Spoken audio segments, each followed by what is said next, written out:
एकता Bharat news channel के संवाददाता सोहेब सलमानी ने बताया कि गाजियाबाद गणेश हॉस्पिटल के डायरेक्टर डॉक्टर प्रतीक शर्मा ने बताया कि ये हमारा हॉस्पिटल गाजियाबाद में 25 सालों से समाज की सेवा कर रहा है। और अगर हम कोरोना की बात करें तो लगभग 1-1.5 साल से जब से कोरोना की शुरुआत हुई है तभी से हम कोरोना में काम कर रहे हैं और मैं समझता हूं कि काफी मरीजों को हमने यहां से ठीक करके भेजा है। उन्होंने कहा कि देखिए, सबसे पहली दिक्कत तो हमको तब आई जब से कोरोना बीमारी शुरू हुई। ये सबके लिए नई थी, उस समय कोई नहीं जानता था कोरोना बीमारी का इलाज कैसे होगा। सबसे बड़ी दिक्कत ये भी रही, इस बीमारी को समझने में समय लग गया। जब इस बीमारी को हमने थोड़ा समझना शुरू किया, इसके बाद हमने मरीजों का इलाज शुरू किया और इलाज के बाद अच्छे परिणाम सामने आए। आइए दिखाते हैं मीडिया से बात करते हुए गणेश हॉस्पिटल के डायरेक्टर डॉक्टर प्रतीक शर्मा ने क्या कहा। जी, मैं doctor Pratik Sharma, managing director and CEO Ganesh hospital Ghaziabad से हूँ। और ये हमारा हॉस्पिटल गाजियाबाद शहर में पिछले 25 वर्षों से समाज की सेवा कर रहा है। और लगभग हम कोरोना की बात करें तो पिछले 1-1.5 साल से जब से कोरोना शुरुआत हुई है, पिछले साल के जून-जुलाई से हम लोग जो है कोरोना में काम कर रहे हैं। और मैं समझता हूँ कि काफ़ी मरीज़ों को हमने जो है यहाँ से ठीक करके भेजा है। और सबसे पहली दिक्कत जो हम लोगों को आई इस कोरोना बीमारी का, जब ये कोरोना बीमारी शुरू हुई तो ये सबके लिए नई थी एकदम। कोई नहीं जानता था कि कोरोना बीमारी का इलाज कैसे होगा, वायरस कैसा है, कैसा नहीं है। सरकार ने शुरुआत में लॉकडाउन लगाया, हम लोग को समय दिया कि भाई मेडिकल फ्रेटर्निटी अपने आप को प्रिपेयर कर सके कि हम लोग कैसे इसको करें। फिर उसमें नई नई चीज़ें निकल के आई कि भाई रेमडेसिविर का इलाज पॉसिबल है इसका किस किस तरीके से। तो सबसे पहली दिक्कत तो यह है कि इस बीमारी को समझने में हम लोग को समय लग गया। जब इस बीमारी को हमने थोड़ा बहुत समझना शुरू किया, उसके बाद हमने जब मरीजों का इलाज शुरू किया तो इसमें भी नए नए तरीके के सिम्टम्स मरीजों को आ रहे थे। कुछ मरीजों को कंजेशन हो रहा था, अभी सेकेंड वेव में कुछ मरीजों को दस्त भी लगे, उल्टियाँ भी लगी। तो ये वायरस अपने आप को बहुत तेज़ी से म्यूटेट कर रहा है, जिसके कारणवश जो हो रहा है कि हम लोगों को जो है इलाज में भी चीज़ों में काफ़ी बदलाव करने पड़ रहे हैं समय रहते। पहली चीज़ तो ये। दूसरी चीज़ ये कि ये बीमारी इतनी तेज़ी से फैली, इतने कम समय में इतनी तेज़ी से फैली कि हम लोगों को और समाज को, पूरे देश को संभलने का मौका नहीं दिया इस बीमारी ने। चूँकि मैंने अभी आपको बताया कि भाई बीमारी के बारे में हम भी अभी समझ ही रहे थे, तो इस चक्कर में जो है थोड़ा सा मतलब ये हुआ कि हमें समय लगा, लेकिन हम लोग चीज़ों को मैनेज कर पाए। फिर रिसोर्सेज अवेलेबिलिटी, इस देश में जनसंख्या बहुत ज़्यादा है, मेडिकल इंफ्रास्ट्रक्चर मैं नहीं कहूँगा कि कम है पूरा है, और प्राइवेट मेडिकल इंफ्रास्ट्रक्चर पूरा है इस देश में, लेकिन इस देश की जो जनसंख्या है उसके हिसाब से शायद नहीं बना हुआ है। ये जब बीमारी ने फैलना शुरू किया और इस देश की जनसंख्या के हिसाब से इतनी तेज़ी से केसेस बढ़े, तो एकदम से सिस्टम में कोलैप्स शब्द का इस्तेमाल नहीं करूंगा, लेकिन ओवरवेल्म हो गया, मतलब बर्डन हो गया बहुत ज़्यादा, जिसकी वजह से हम लोग को काफ़ी तकलीफें आई कि भाई मरीजों का इलाज करें, कैसे करें। दूसरा सबसे बड़ी तकलीफ ये आई हम लोग को, जो स्टाफ है, जो डॉक्टर्स हैं, जो काम कर रहे हैं, जो मरीजों का इलाज कर रहे हैं। शुरुआत में हमारे खुद के अंदर डर था शुरुआत में कि हम कैसे करेंगे, हम कैसे नहीं करेंगे। धीरे धीरे जैसी बीमारी को हमने समझना शुरू किया तो हमने इलाज करना शुरू किया। तो अभी आपने देखा होगा कुछ दिन पहले कुछ डॉक्टर्स थे, डॉक्टर के अग्रवाल जैसे अभी गुजर गए, तो मेडिकल फ्रेटर्निटी को भी बहुत आघात लगा है इस बीमारी से। हमारा काफ़ी स्टाफ, काफ़ी मतलब ये समझिए कि जैसे स्टाफ जो ट्रीटमेंट कर रहा है, जो डॉक्टर ट्रीटमेंट कर रहे हैं, जब वो खुद ही पॉजिटिव हो जाते हैं तो कहीं ना कहीं एक स्टाफ की शॉर्टेज क्रिएटेड रही। तो स्टाफ की शॉर्टेज क्रिएटेड होने के बावजूद हमने पूरी मेहनत करी, हमने बिल्कुल दिन रात एक कर दिया, उसके बावजूद भी हमने जो है चीज़ों को काफ़ी हद तक मैनेज करने की कोशिश करी और मैनेज हुआ। तीसरी दिक्कत जो हमारे साथ आई वो स्टाफ की मॉरल और साइकोलॉजी थी। आप इसको समझिए, जो स्टाफ मेरे यहाँ पर जैसे स्टाफ नर्स काम कर रहा है, उसके परिवार में भी लोग हैं। तो स्टाफ शुरुआत में इस बात से डरता था कि अगर मैं यहाँ पर आके इलाज करूँगा तो कहीं मैं कैरियर ना बन जाऊँ, मैं अपने घर में जाकर के अपने भी बच्चों, अपने माता पिता को ना दे दूँ। तो इसको लेकर के भी हमने सारे प्रोटोकॉल्स फॉलो किए, पूरा हमने पीपी किट्स और जो भी है चीज़ें, सारी चीज़ें वर्कआउट हुई। तो उसको मॉरली हमें स्टाफ को और डॉक्टर्स को बहुत ज़्यादा काउंसिल करना पड़ा। और सबसे पहली बात, उनको काउंसिल करने से पहले हमें खुद काउंसिल होना पड़ा कि क्या हम इतने सक्षम हैं कि हम इस चीज़ को संभाल पाएंगे कि नहीं संभाल पाएंगे। खैर, ऊपर वाले के आशीर्वाद से हम काफ़ी चीज़ों को संभाल ले गए। तीसरी दिक्कत जो आई, चौथी दिक्कत जो आई, वो रिसोर्सेज अवेलेबिलिटी की रही। स्टार्टिंग में जब कोरोना आया था तो पीपी किट जो था एक नया शब्द था इस देश के लिए। पीपीई किट, मैं इस बात की तारीफ करूंगा प्रशासन की कि पीपीई किट की मैन्युफैक्चरिंग को इन्होंने इतना बढ़ावा दिया कि देश हमारा कुछ समय बाद सरप्लस में आ गया और हमने एक्सपोर्ट करना शुरू कर दिया। तो पीपीई किट, अच्छा दूसरी बात, पीपीई किट पहन के काम करना बड़ा मुश्किल काम होता है, बिकॉज पीपीई किट से कंप्लीट प्लास्टिक लेयर। तो ये समझ लीजिए कि अगर आपने 3-4 घंटा पीपीई किट पहन के काम कर लिया, पीपीई किट उतारेंगे तो आप अंदर से पूरे भीगे हुए होंगे पसीने में। तो ये सब दिक्कतें रहीं। फिर उसके बाद जैसे सेकेंड वेव आई तो एकदम से स्पाइक आया। अच्छा, इसमें एक चीज़ और आई थी कि रिसोर्सेज अवेलेबिलिटी जो थी वो हो रही थी, अच्छे से मैनेजमेंट हो गया, लेकिन जो फर्स्ट स्पाइक जब खत्म हुआ उसके बाद रेमडेसिविर का जो प्रोडक्शन था वो काफ़ी कम हो गया देश में। वही सीधी बात है, रेमडेसिविर इंजेक्शन जो है उसकी एक्सपायरी काफ़ी कम होती है। तो उसमें क्या होता है कि जब ये पहला वाला वेव खत्म हुआ तो काफ़ी सारा रेमडेसिविर मैं ऐसा समझता हूँ कि शायद एक्सपायर हो गया मार्केट से।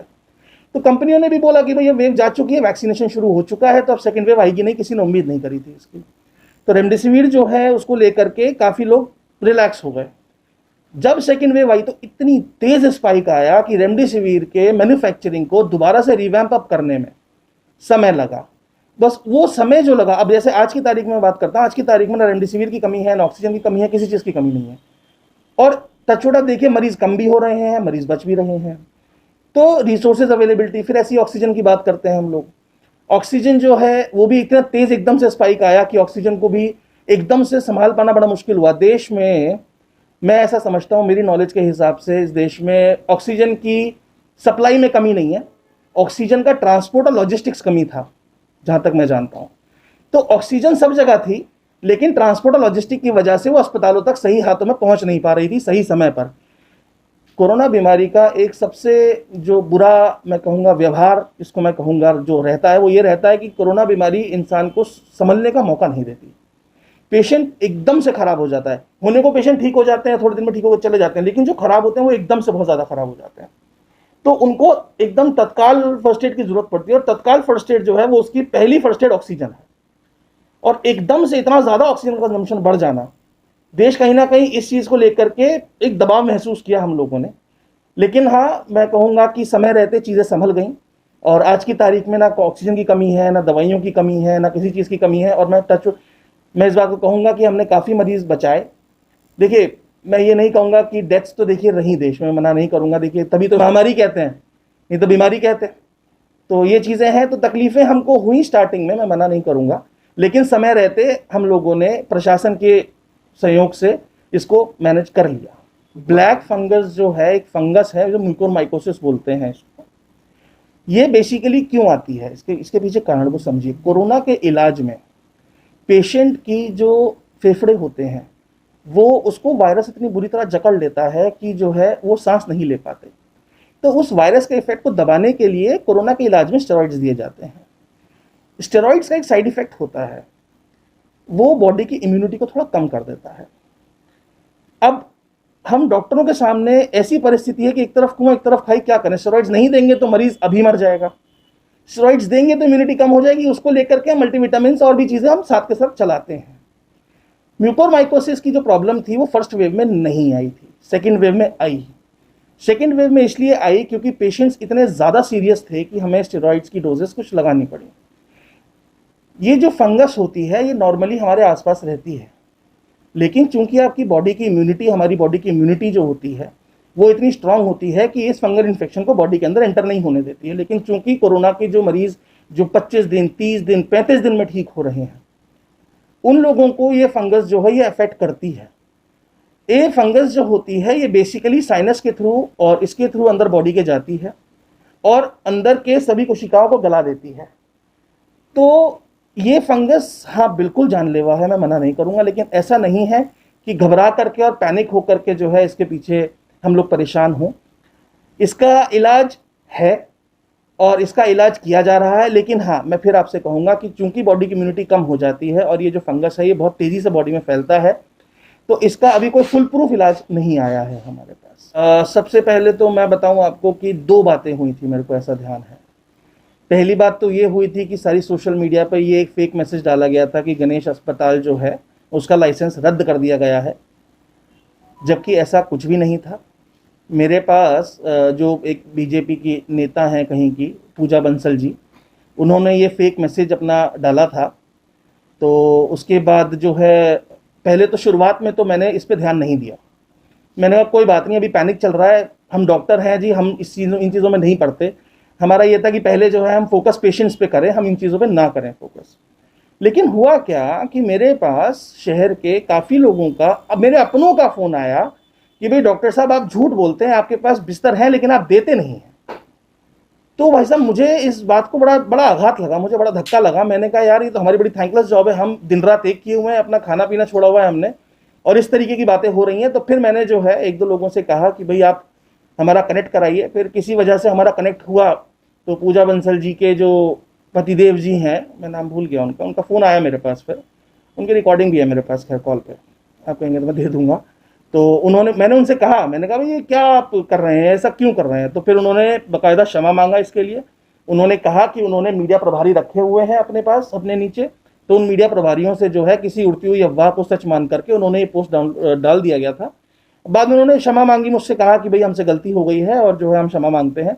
और इसके बाद से वो पोस्ट डिलीट भी कर दिया गया था। उसके बाद शायद नेक्स्ट डे उनके पोस्ट पे ये भी आ गया था कि जी हमारा अकाउंट हैक हो गया था। पता नहीं क्या क्या सच है क्या झूठ है जी, हम तो पढ़ते नहीं उसमें जी, हम तो अपना हॉस्पिटल और पेशेंट्स पे हमारा मेजर फोकस रहता है। दूसरा एक अफवाह उड़ी थी कि साहब गणेश अस्पताल में छापा पड़ा है रेमडेसिविर को लेकर के, जबकि ऐसा नहीं था। एक छोटा सा इंस्पेक्शन हुआ था। हुआ क्या था दरअसल कि हमारे यहाँ पर रेमडेसिविर की अवेलेबिलिटी थोड़ी सी क्वेश्चनेबल होती जा रही थी और हमको चाहिए था। तो मैंने पेशेंट के जो तीमारदार होते हैं उनसे थोड़ी सी मदद मांगी। मैंने कहा कि आप मेरी मदद करें रेमडेसिविर के उसमें अरेंजमेंट में। तो उन्होंने मदद करी और ये एक जनरलाइज्ड गाजियाबाद में प्रॉब्लम हुई। तो मेरे यहाँ नहीं, कभी 3-4 अस्पतालों में इस चीज़ को लेकर के इंस्पेक्शन छोटा सा हुआ सभी जगह पर। अब मैं दरअसल हुआ क्या, जब इंस्पेक्शन मेरे यहाँ पर हुआ तो मेरे यहाँ पर कोई कमी नहीं पाई गई, लेकिन जो मेरे साथ बाकी अस्पतालों में इंस्पेक्शन हुआ उसमें भारी कमी पाई गई थी। अब उसमें हुआ क्या कि उनकी कमियों के चक्कर में हमारा नाम भी आ गया, तो हमारा नाम डाइल्यूट हो गया इसमें, जबकि ऐसा कुछ नहीं था। मैं ऊपर वाले के आशीर्वाद से एक बात कहूँगा, प्रशासन का इतना सहयोग गणेश अस्पताल को मिला कि ना हमारे यहाँ पर कभी ऑक्सीजन की कमी हुई, ना हमारे यहाँ कभी रेमडेसिविर की कमी हुई। और मैं इस बात को ठोक के कह सकता हूँ कि गाजियाबाद जिले के अंदर हमारा अस्पताल का नाम उन अस्पतालों में आता है जिनमें शायद कोरोना से सबसे कम डेथ्स हुई हैं।